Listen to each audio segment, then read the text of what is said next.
Chers téléspectateurs, téléspectatrices de l'Espoir Télévision, bonjour et bienvenue sur votre chaîne que vous aimez tant, Espoir Télévision. À la présentation, c'est votre humble serviteur, Gloire Nkolo. Une fois de plus, bienvenue sur votre émission Motivation Plus. Aujourd'hui, vraiment, nous allons expliquer notre thème de l'émission Motivation Plus. Sans plus tarder, notre émission, ça sera bilingue, donc français, lingala. Alors aujourd'hui, je vais expliquer le thème Nabiso pour que la semaine prochaine, tu vas lancer l'émission Nabiso au Bozela qui mingi pambate na Motivation Plus. Tu allons toujours motiver na cette émission Nabiso. Alors sans plus tarder, tu vas na moment encore pour izali bongo ya liboseza bongo motivation. Bongo na kata motivation on a déjà verbe moko ezoye la biso za bongo motiver. Motiver, c'est-à-dire quoi? Donc, il faut être motivé dans toutes les circonstances de la vie. Ce que vous motivé, jamais au quoi atteindre bon résultat. Alors, yo mutozala rabongo non, pesi le romoko, pesi musalama oza motivé donc. Ce n'est pas du tout bien. Alors, tant Hollanda, émission Nabino, motivation plus, et ça l'a été, ozala bongo motivé chaque fois, na ba circonstance nyonso ya vie na yo, topé na misala na yo nyonso, na musala na yo ozo sala ndeko na ngai, soko za motivé te, moye osala ngo malamu ezate. Ngande ko na bino naza libosawa, soki naza motivé te, moye na leka liboso pour que na sangela bino sango elamu na koleka te, po na nini naza motivé te. Alors émission oyo ezali bon ko fongola bino ba comportement na bino ke non ngala ndaka émission na motivation plus. Donc na kata motivation plus nde na yeba bon ko zala motivé na ba circonstance nyonso na misala topé na ba partout na kende ko luka misala tant bino bandeko o rédiger rapport na yo ya musala topé demande d'emploi na yo musala olobina na ketika ngona na entreprise moko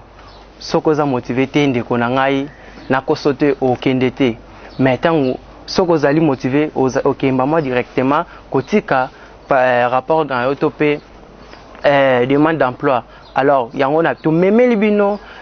émission on na kata ya chaîne na bino bolinga kamingi Espoir Télévision émission na bino ya kitoko obozila ki mingi motivation plus. Alors soto le bi plus wana c'est un mot invariable. Donc mot invariable to yebe on malamu to tanga na école to yebi ke mot invariable changera te et tikalara toujours bongo. Alors donc yango to meme libino motivation plus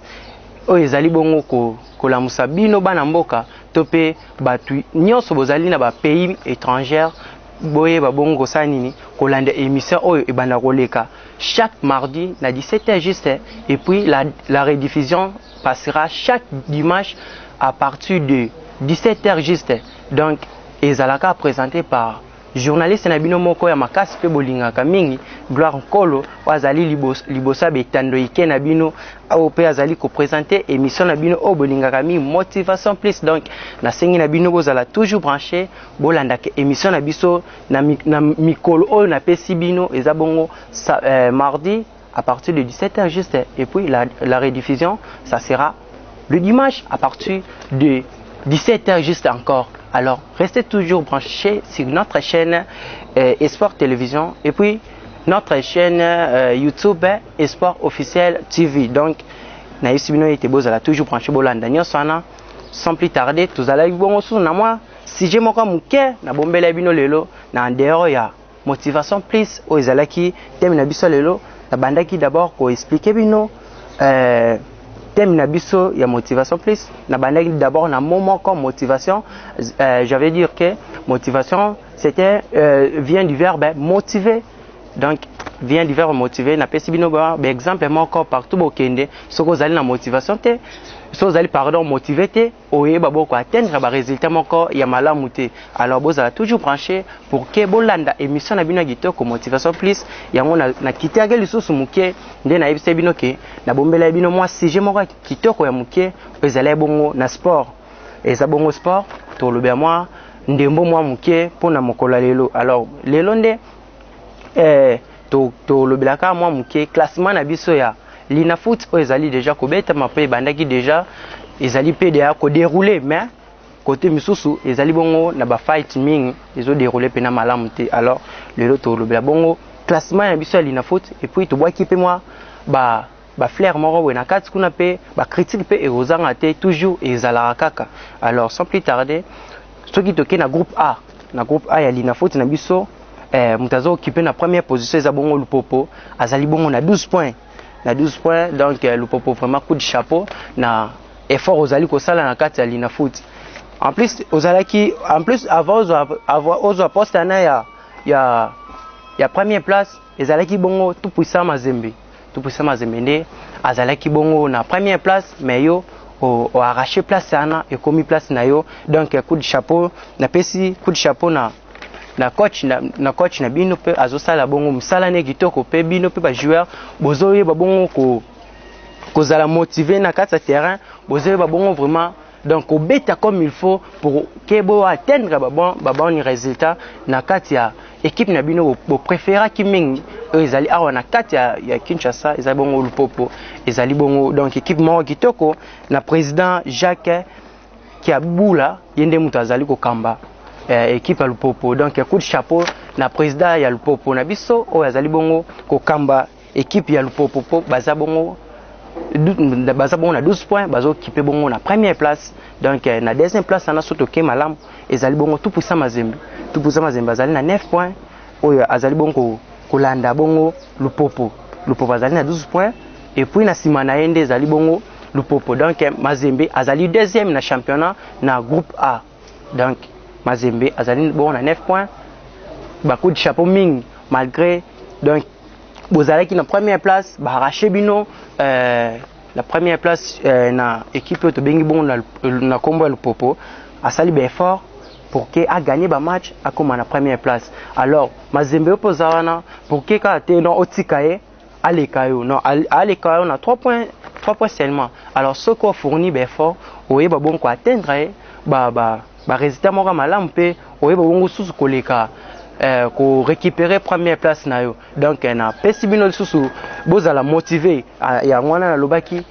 émission o ezalaka toujours et motivera toujours batu nyonso place bozali pe place nyonso bobombami soko za motivé te moyen okoma na 12 points et rozala te. Lupopo azalaki premier te tant te motivation donc ba joueur ba komi motivé donc na kati ya terrain bazali bongo ko beta comme il faut. C'est pour cela ya ngwana ndi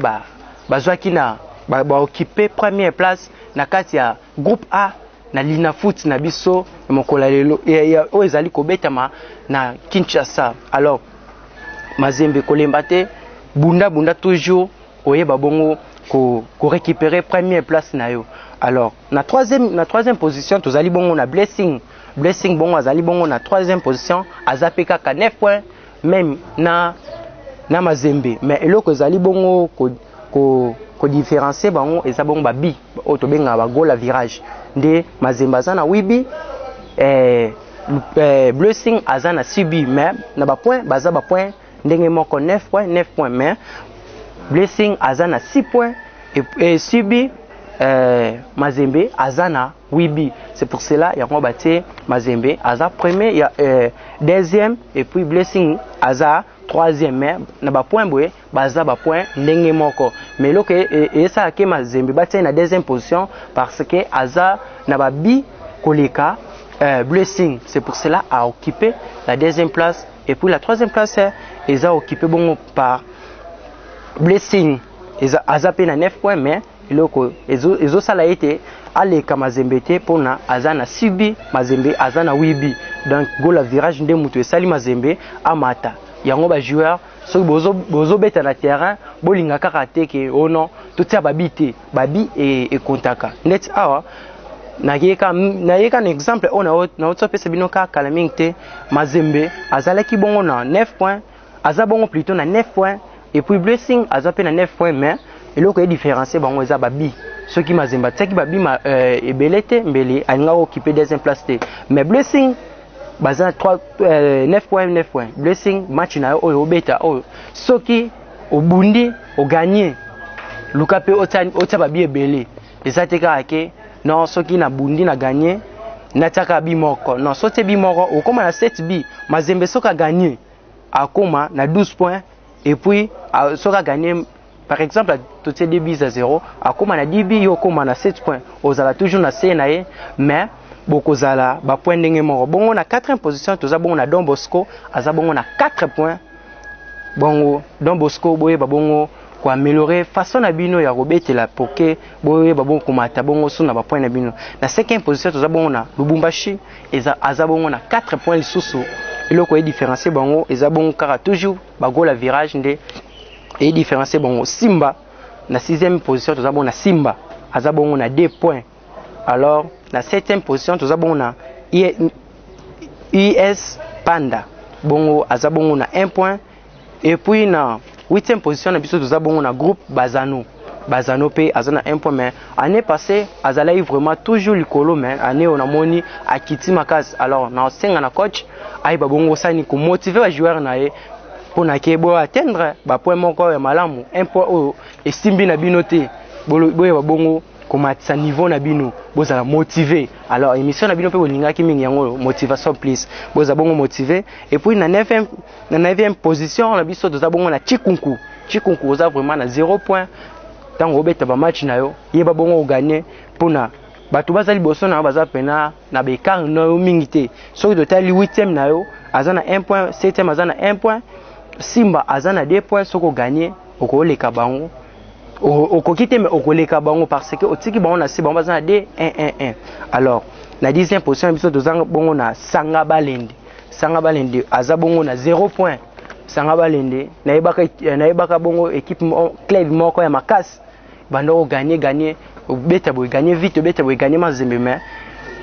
les choses étonnantes na yo kake oza bongo 10e donc oza mutasuka et on peut voir que le premier devient et l'échec devient le premier alors yo ndoza bongo mutasuka bunda okoma le premier l'échec a commis le premier yango toyoka Serre leur bon abeti la biso nzembwana l'échec a comme premier c'est pour cela nzembwana nde bayembela yo sala bongo sani komata okoma premier bongo to kimimbangu na groupe B toza bongo na DSMP Imana donc na Matiti Mabe aza bongo na 13 points azo occupé na première place na bongo aza bongo na 10 bi na ye na mpanzi na ye occupé bongo na première place na 13 points bongo na deuxième position na eza bongo Maniema Union ba dépassé déjà na 4 points donc oza na 9 points ba dépassé na 4 points bunda okoma premier so okomi premier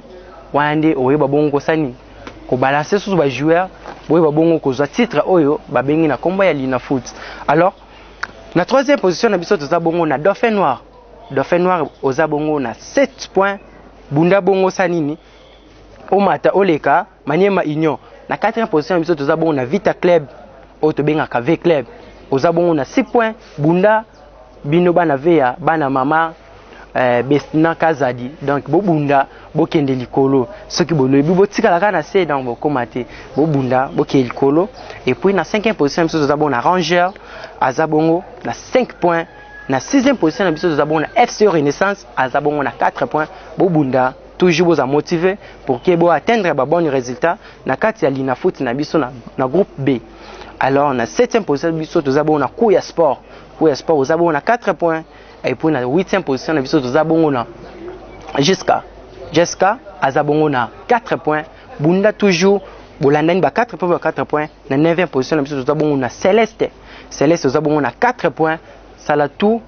oleka bango en plus na 10e position na biso oto bengaka le dernier eza bongo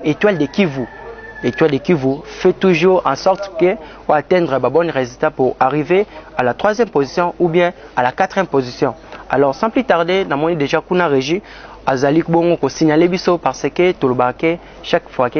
télévision za la rangonga bongo to komi déjà ko chiter na 4 émissions na biso bongo na je dis un grand merci à notre DG Patrick Feni, Sala toujours à sorte que nous puissions passer ici sur ces plateaux et Zabongo na Espoir Télévision en plus et j'ai dit pourquoi pas à Mike Mikemo Wazali bongo na sima caméra azo pesa biso image moko ya kitoko donc na spécie ba mbote mingi place azali ayeba bongo ko sala toujours en sorte à matisa sous niveau na ya il y a image ndenge azwi biso un jour tout le monde a eu sous na France 24 azwa image donc Mike Mo, je vous salue là où vous êtes et je dis aussi merci à la régie na Moussala Yamalan Bazali Kosale Labiso et puis un grand merci aussi à mes parents notamment Kolo Modeste et Likia Dinganga, celle et ma mère la Pessiombo te place aux alliés. Tu es là pour